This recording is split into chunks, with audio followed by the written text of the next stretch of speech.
po, pakisundan mo na lang po. Maganda po na ating pong maunawaan ang bawat salita ng Diyos na nangungutawid sa kanyang bibig. Yung mga pagkakataon po na ito, huwag po natin palagpasin sapagkat ito'y biyaya po ng Panginoon na tayo muling makarinig ng kanyang salita at matuto na yung kanyang mga salita at malaman natin ang kanyang kalooban upang alam natin ang dapat natin sundin. Amen?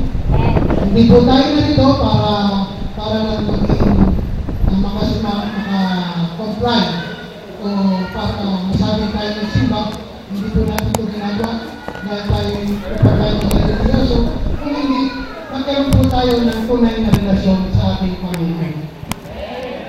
Ang araw po ito, gawin po natin banal sapagkat ang Diyos sa ating pinaglilingkuran ay banal. Ibigay po natin sa Kanya ang bawat segundo sa pagkakataon niya. Aking po babasahin, pakisundan po. At nangyari na matapos ng masabi ni Jesus, ang kanyang mga utos sa kanyang 12 alagad, ay umalis siya roon upang magturo at mangaral sa mga bayan nila. Nang marinig nga ni Juan sa bilangguan ng mga gawa ni Kristo, ay nagpasuko siya sa pamamagitan ng kanyang mga alagad. At sinabi sa kanya, ikaw ba gayong paririto o hihintayin namin ang iba? At sumagot si Jesus at sa kanila sinabi, magsiparoon kayo at sabihin ninyo kay Juan ang mga bagay na inyong narinig at nakakita. Ang mga bilaan ay nakakakita. Ang mga pilayan ay nakakalakad. Ang mga kaitawin ay nakalinis. At ang mga bingi ay nakarinig. At ang mga patay ay ibinangon. At sa mga dukha ay pinangaral ang mabubuting balita. At mapalad ang sinumang hindi makasumpong ng anumang katikusuran sa akin. At samantalang ang mga ito ay nagsisiyaon ng kanilang lakad, ay nagpasimula si Jesus na magsalita sa mga karamihan tungkol kay Juan. Ano ang nilabas ninyo upang masdan sa ilang? Isang tambol na inuuga ng hangin? Tatapot, ano ang nilabas ninyo upang makita? Isang taong nakaroon tayo ng mga damit na masasilan? Narito ang mga nagsisipanamit ng masisilan ay nasa bahay ng mga hari. Tatapot, ano ang inilabas nyo? Upang makita ang isang propeta? Oo, sinasabi ko sa inyo, at lalo pa higit kaysa isang propeta. Itong iyang tungkol sa kanyang nasusulat. Narito, sinusugo ko ang aking sugo sa unahan ng iyong mukha na maghahanda ng iyong daan sa unahan mo. Katotohanan sinasabi ko sa inyo, sa gitna ng mga ipinanganak ng mga babae ay walang lumitaw na isang dakila ay sa kay Juan Bautista. Gayunman, ang lalong maliit sa kaharian ng langit ay lalong dakila sa kanya. At mula sa mga araw ni Juan Bautista hanggang ngayon, ang kaharian ng langit ay nagbabala ng kalahasan at kinukuha ng sapilitan ng mga taong marahas. Sapagkat ang lahat ng propeta at ang kautusan hanggang ngayon ay nagsipangbulat. At kung ibig ninyong tanggapin, ay siya ay si Elias na paririto. Ang may pakinig upang ipakinig ay makinig. Natapos sa ano ko itutulad ang lahi ito. Tulad sa mga batang mga upo sa mga pamilyan na sinisigawan ang kanilang mga kasama. At sinasabi, tinugtugan namin kayo ng planta at hindi kayo nagsisayaw. Nagsipanambilan kami at hindi kayo nanghatis. Sapagkat naparito si Juan, hindi kumakain o umiinuman.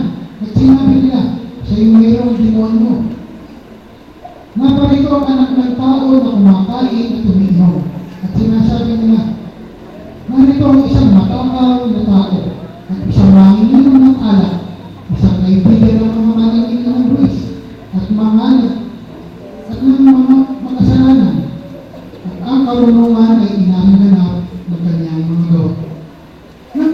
ngayon ang kanyang pinasimulan sumbatan ang mga bayan na pinagagawa niya ng lalong marami sa kanyang mga gawang makapangyarihan sapagkat hindi sila nagsisi. Sa abang mo, Corazin, sa abang mo, Bethsaida, sapagkat kung sa Tiro ito at sa Sidon, sana ginawa ang mga gawang makapangyarihan na ginawa sa inyo, malawang din. Please, hanggang ngayon din lang pala.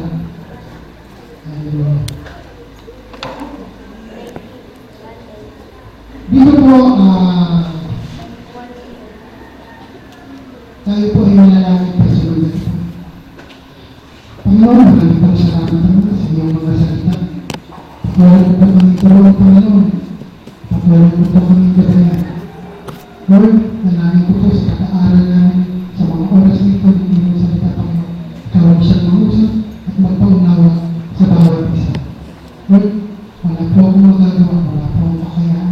Ayaw po akong mag-usap sa kanila. Ayaw po akong magpaunawa. Salamat po, Panginoon, sa pagkakataon na pag-ibigay mo sa amin. Ito po ang aking dalangin sa tamang pangalan ng Panginoon Jesus. Amen. Hallelujah. Praise the Lord. Sinasabi po ito, nang matapos na magsabi si Jesus sa kanyang mga utos, sa kanyang mga alagad,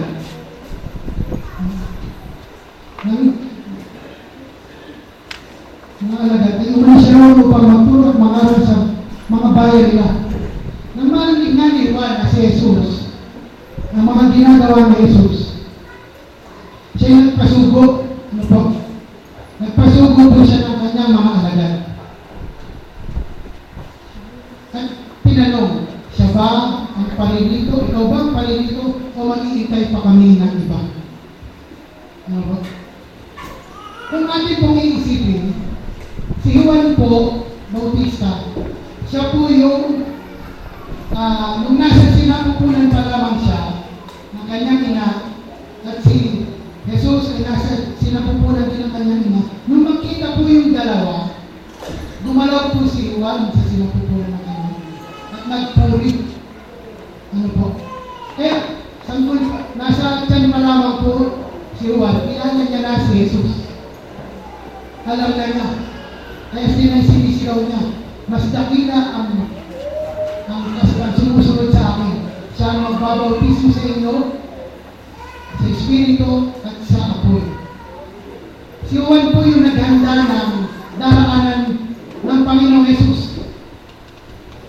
Si Juan din po yung nagbautismo sa Panginoong Jesus. Kahit sinabi nga ni Juan, hindi po ako dapat magbautismo sa inyo. Ngunit sinabi ng Panginoong Jesus, hayaan mo muna mangyari ito sa ngayon, sapagkat ito ang kalooban naman. Sa madaling salita po, kilala ni Juan ang Panginoong Jesus. Ngunit nung pagkakataon siya'y nasa bilangguan, siya'y nagpasugo ng kanyang mga alagad upang itanungin sa Panginoong Jesus kung siya na nga po yung nasa ulat o nasa propesiya na darating. Kung siya na nga yung paririto o maghihintay pa sila ng iba. Kung mapapansin po natin, ang mga tao mo ay nag-aantay. Mayroon silang iniintay.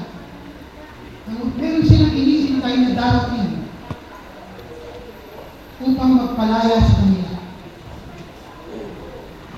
Upang magligtas sa kanila sa kasalanan. Sila'y magtiyaga at very aware sila na nag-iintay. Tayo po ba'y nag-iintay rin?